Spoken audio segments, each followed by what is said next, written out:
I still clearly remember the day we received that signal. A rhythmic, haunting sound echoed throughout the dimly lit laboratory, stretching endlessly like a deathly melody slowly suffocating human reason. NASA officially labeled it as an unknown origin signal. But I knew, and Dr. Aldrich knew it as well, that this wasn't just some cosmic game. Dr. Jonathan Aldrich was famously calm, rational to the point of coldness. As head of NASA's extraterrestrial signals research team, he always prided himself on maintaining composure in the face of mysteries humanity had never encountered before. Yet on that day, when the first signal from Kepler 452b arrived, his eyes trembled noticeably. Colleagues exchanged puzzled, uneasy glances. They'd never seen Aldrich react like that. "What is this that we just received?" one of his colleagues whispered nervously. Aldrich didn't reply. His gaze remained fixed on the screen, but his mind was slipping beyond control. An invisible fear was creeping in, cracking through the psychological walls he'd so carefully built. Initially, NASA enthusiastically announced Kepler 452b as humanity's groundbreaking discovery, the most Earth-like planet ever found, 1,402 light-years away. But as the mysterious signal continued to repeat, excitement gradually turned into profound unease. Signal analysts, scientists, and even government officials began exhibiting strange symptoms: extreme skepticism and paranoia. Many started suffering from insomnia, haunted by theories that this signal was not a greeting from another civilization, but rather a warning, or even a curse, from something humanity wasn't prepared to confront. The crisis peaked 6 months after the signal's initial detection, when Amelia Chen, a technician working on the project, locked herself in the research lab for 72 consecutive hours, repeatedly whispering, "We were wrong. This isn't a message from them. It's a mirror reflecting us. This sound is merely echoing the deepest, darkest corners of our own minds." Dr. Aldrich later mysteriously disappeared. NASA denied the incident, but rumors spread that the last time he was seen, he was heading toward a secret government facility designed for testing classified space communication technologies, a place rumored to hold terrifying truths about the real nature of the Kepler 452b signal. This isn't just a story of scientific discovery. It's a chilling journey into human minds pushed beyond their limits by technology. And out there, somewhere, that cold, repeating signal continues endlessly, a dark whisper from the depths of space. Be careful what humanity seeks, for sometimes what they find isn't what they expect. Amelia Chen left NASA in a state of shock. Ever since hearing that signal, everything in her mind had started to unravel. She had once been renowned for her sharp logic, always the first to laugh whenever someone mentioned conspiracy theories or aliens. But now, that rationality was melting away like ice under the glaring sun. That evening, Chen returned to her small apartment in Pasadena.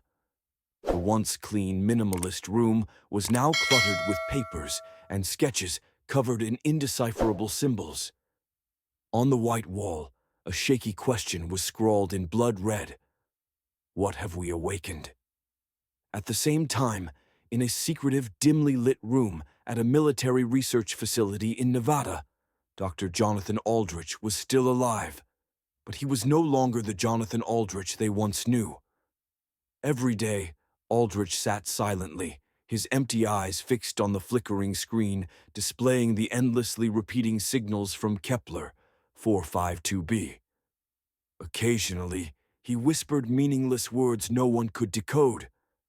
The government panicked, as the once leading expert on extraterrestrial signals had become nothing more than a living receiver. They began calling him by a code name, the Ghost. NASA, meanwhile, decided to hide the truth. publicly dismissing the mysterious signal as merely a technical glitch. But despite their denials, rumors spread quickly throughout the scientific community. Secret studies were conducted, and more scientists succumbed to paranoia. From Europe to Asia, America to Australia, hundreds of researchers began reporting identical dreams. A beautiful yet lifeless planet littered with wrecked spaceships and shadowy human figures drifting aimlessly in darkness. These visions were so vivid that many could no longer distinguish dreams from reality. In Pasadena, Amelia Chen suffered worsening insomnia. She sought psychological help, but it was futile. One night she jolted awake at 3 a.m. This time it wasn't the NASA signal, rather a soft voice echoed inside her head. "We come from within you." Chen sat up abruptly, a cold sweat dripping down her spine. She stared into the mirror across from her bed and froze in terror, as the reflection staring back was not her own.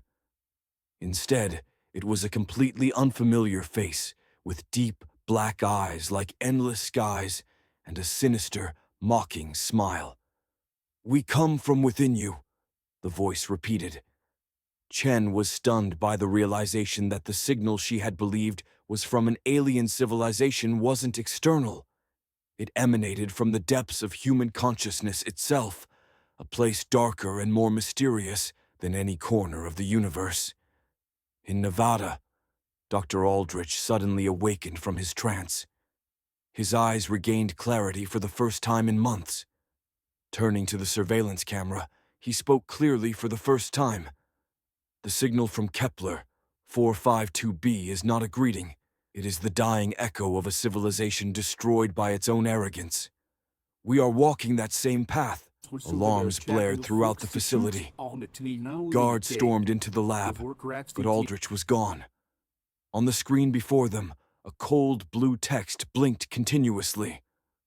"Welcome to the beginning of the end." Back in Pasadena, Amelia Chen accepted she could no longer escape the darkness unleashed by the signal from Kepler 452b. Standing before the mirror with hollow yet determined eyes, she accepted that she had become part of the darkest secret humanity had ever inadvertently uncovered. Perhaps we've always been aliens on our own planet. Dr. Jonathan Aldrich mysteriously reappeared in the outskirts of Roswell, New Mexico. But he was no longer the rational scientist he once was. He had become a wandering prophet, warning of an unimaginable threat. Meanwhile, Amelia Chen had completely vanished from the scientific world. Former colleagues whispered that she had become the guardian of the secret, hiding in an unknown location where she studied the true nature of the signal. NASA tried to regain control, but it was futile. The mysterious signal had long surpassed their grasp, spreading invisibly yet effectively, like a virus. More and more people across the world became obsessed with the haunting sound from space. Psychological disturbances, protests, and secret societies emerged, calling themselves the Awakened. One winter night, Dr. Aldrich and Amelia Chen reunited in an abandoned house deep in the Nevada desert, near the infamous Area 51.